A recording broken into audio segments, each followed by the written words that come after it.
ka sen ang kai anamong mo hiku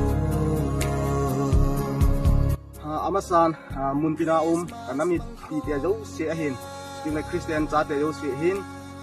nam si pai jo se thangin ki hon Christmas chibai ka hin bolwe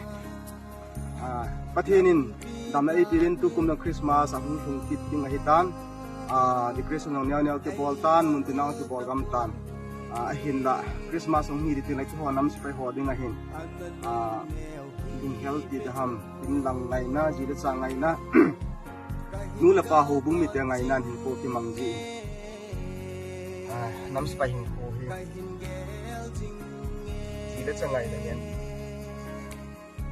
nula pa ngai na ho mi te ngai na ngen ji cha to in su ni ka ding mo nga thum the lo na ki se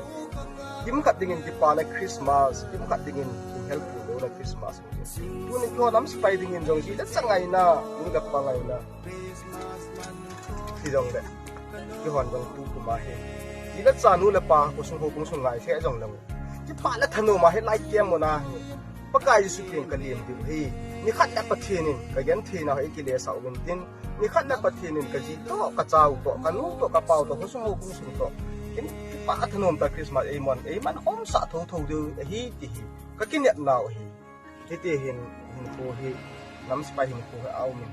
ku hin ko he anom ja tan masang de ja hi tabang 6 verse so masanga chu gamla thim nu ya get theita izi cha